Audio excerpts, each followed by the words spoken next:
इस कहानी की शुरुआत कैरिबियन सागर में तैर रही एक बोट से होती है, जिसमें एक फैमिली अपनी छुट्टियां एंजॉय करने निकली होती है। बोट पर टॉम और उसकी वाइफ जूलियन अपने दोनों बच्चों कैसी और बेन के साथ थे। कैसी हेडफोन लगाकर म्यूजिक सुन रही थी, जबकि जॉन अपने बेटे बेन को फिशिंग सिखा रहा होता है। इसी दौरान जूलियन स्विमिंग करने के लिए पानी में कूद जाती है। वो तैरते हुए बोट से काफी दूर निकल जाती है। तभी उसे ऐसा महसूस होता है कि मानो उसे कोई अपनी तरफ खींच रहा हो। वो मदद के लिए टॉम को आवाज देती है, लेकिन जूलियन की आवाज उस तक नहीं पहुंच पाती और वो डूबने लगती है। इधर टॉम देखता है कि बोट पर लगे डिवाइस ने काम करना बंद कर दिया है। तभी उसका ध्यान अपनी पत्नी पर जाता है और जब वो उसे डूबता हुआ देखता है तो वो जल्दी से बोट लेकर उसके नजदीक जाता है और पानी में कूदकर उसे बचा लेता है। जब वो उसे बोट पर वापस लेकर आता है तो सब लोग बहुत डरे हुए थे। जॉन कहता है, मैंने पहले ही कहा था कि बोट से ज्यादा दूर मत जाना। खैर, अब शाम होते ही सब लोग मिलकर बेन का बर्थडे मनाते हैं। आज वो 13 साल का हुआ था। उसे उसके जन्मदिन पर अच्छे अच्छे गिफ्ट्स मिलते हैं। साथ ही सब लोग एक फैमिली फोटो भी लेते हैं। तभी कैसी का बॉयफ्रेंड एडम उसे कॉल करता है और पूछता है कि तुम्हारी फैमिली ट्रिप कैसी चल रही है। कैसी बताती है कि वो यहाँ पे बहुत बोरियत महसूस कर रही है। तभी एडम बताता है कि अचानक यहाँ का मौसम काफी बिगड़ गया है और आसमान में तेज बिजली चमक रही है। फिर अचानक नेटवर्क जाने से कॉल कट हो जाती है। कैसी ये बात अपने डैड को बताती है और तभी पानी में कुछ अजीब हलचल होती है। ये सब देखते हैं कि बोट के चारों तरफ बहुत सारी व्हेल मछलियां हैं। टॉम कहता है कि जरूर ये तूफान के आने का संकेत है, क्योंकि व्हेल्स और शार्क्स ऐसे तभी करती हैं जब उन्हें लहरों का अंदाजा नहीं हो पाता।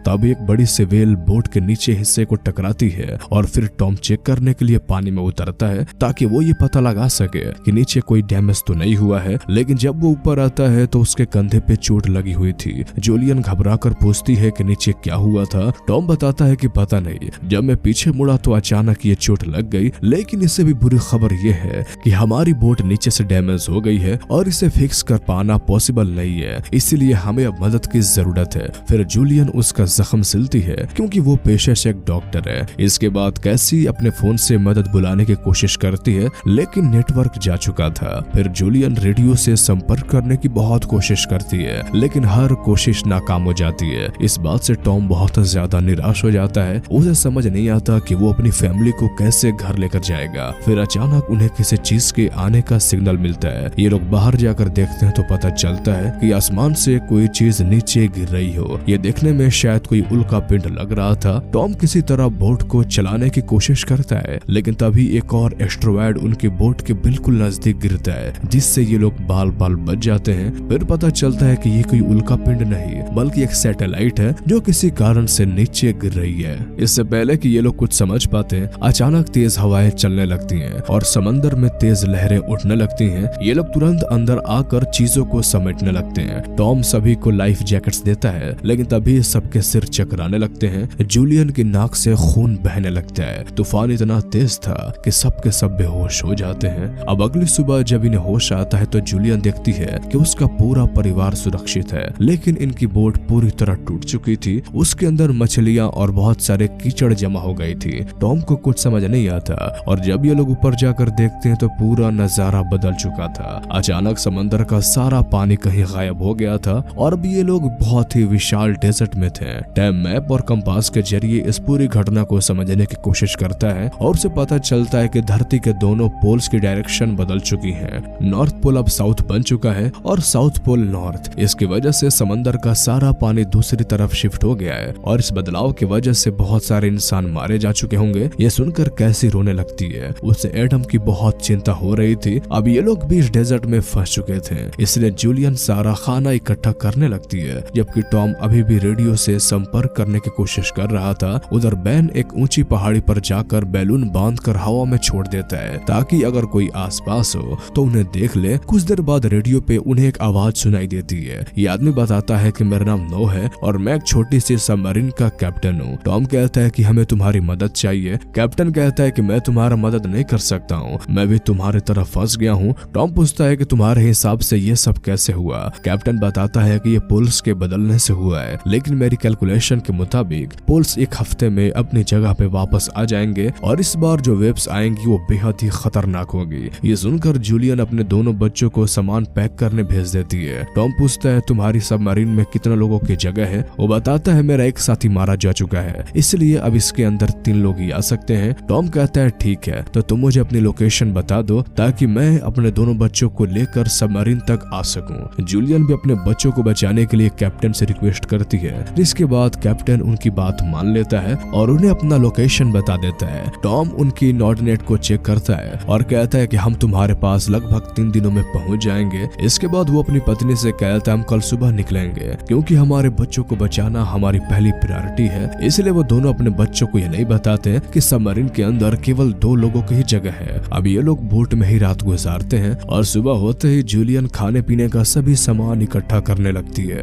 तभी टॉम की नजर बोट की तरफ आ रहे एक आदमी पे जाती है। वो दिखने में बहुत ही अजीब लग रहा था और उसके साथ एक कुत्ता भी था। टॉम बोट से नीचे उतरता है और पानी लेकर उस आदमी की तरफ बढ़ता है। जब टॉम उसे पानी ऑफर करता है तो वो एक बार में ही सारा पानी पी जाता है। टॉम उससे बात करने की कोशिश करता है लेकिन उसकी भाषा टॉम को समझ में नहीं आती। फिर अचानक वो शख्स टॉम पे हमला कर देता है और उसे बुरी तरह से मार देता है और यहाँ पर टॉम की मृत्यु हो जाती है। जूलियन ये सब देखकर एकदम से घबरा जाती है। फिर जैसे ही वो आदमी जूलियन की तरफ बढ़ता है, जूलियन तुरंत वहाँ से भागकर बोट के अंदर चली जाती है। वो अपने दोनों बच्चों को एक बॉक्स के अंदर छुपा देती है और कैसी को एक फ्लेयर गन दे देती है और फिर खुद भी एक कमरे के अंदर छुप जाती है। तभी वो शख्स अंदर आता है और देखता है कि वहाँ बहुत सारा खाना रखा हुआ है। वो किसी जानवर की तरह उस खाने पर टूट पड़ता है। उधर जूलियन बोट से नीचे कूद जाती है लेकिन तभी उस आदमी का कुत्ता उस पे हमला कर देता है। जूलियन खुद को बचाने के लिए चाकू निकालती है और वो उस कुत्ते को मार देती है। फिर वो बोट के दूसरे साइड से चढ़कर अंदर आती है पर तभी वो शख्स जूलियन पे हमला कर देता है। जूलियन खुद को बचाने की पूरी कोशिश करती है लेकिन वो कर नहीं पाती।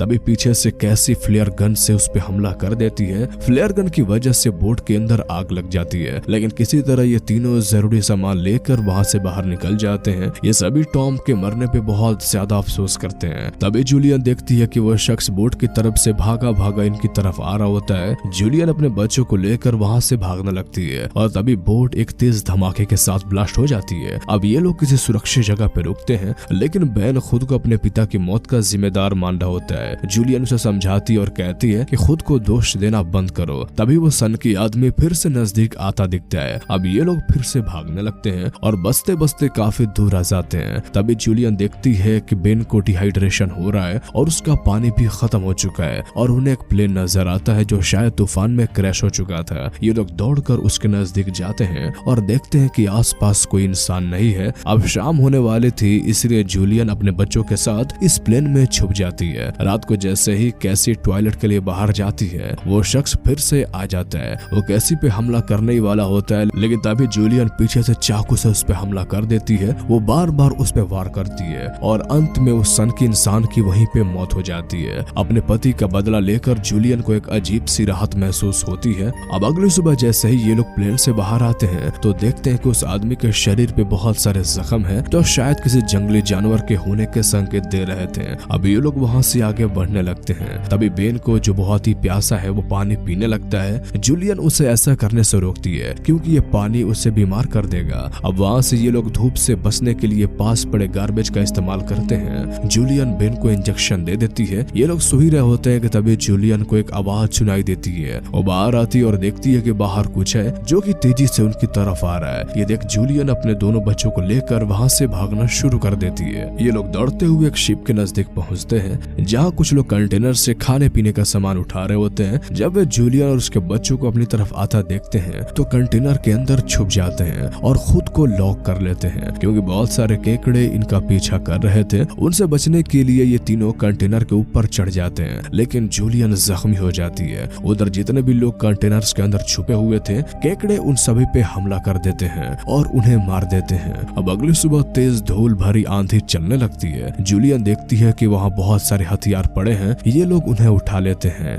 बेन गन को रिलोड करने लगता है जबकि जूलियन अपने जख्म पर बारूद डालकर उसे जला देती है ताकि इन्फेक्शन ना फैले। वहाँ उन्हें पीने के लिए पानी और बाकी जरूरी चीजें भी मिल जाती हैं। जूलियन को एक वॉकी टॉकी भी मिलता है और अब वो सबमरीन के कैप्टन से बात करती है। कैप्टन पूछता है कि तुम लोग कहाँ हो। जूलियन उसे बताती है कि हम लोग रेगिस्तान में कहीं भटक गए हैं और हमारा मैप भी खो गया है, इसलिए डायरेक्शन का पता लगा पाना मुश्किल है। कैप्टन उन्हें बताता है कि मेरे ऊपर भी इन्हीं क्रिएचर्स ने हमला किया था और मेरी हालत अब काफी नाजुक है, इसलिए तुम लोग को जल्दी करनी होगी क्योंकि समंदर वापस आने वाला है। फिर वो फ्लेयर गन से ऊपर हवा में फायर करता है, जिससे बेन देख लेता है। जब इन्हें सबमरीन की लोकेशन का पता चल चुका था और सभी लोग उसी डायरेक्शन में अब आगे बढ़ते हैं। कुछ दूर चलने के बाद उन्हें सबमरीन दिखाई देती है, लेकिन वहां तक पहुंचने के लिए इन्हें बड़ी बड़ी खाइयों को पार करना पड़ेगा। अब ये लोग आगे बढ़ रहे होते हैं कि अचानक ऊपर से पत्थर गिरना शुरू हो जाते हैं। तभी जूलियन अपने बच्चों को बचाने के लिए उन्हें दूसरी तरफ धकेल देती है, जबकि वो खुद दूसरी तरफ फंस जाती है। वो कैसी से कहती है कि तुम अपने भाई को लेकर सबमरीन के पास चली जाओ, मैं यहाँ से निकलने की कोशिश करती हूँ। हालांकि बच्चे अपनी माँ को अकेला छोड़कर नहीं जाना चाहते थे, लेकिन जूलियन के बार बार कहने पर कैसी अपने भाई बहन को लेकर आगे बढ़ जाती है।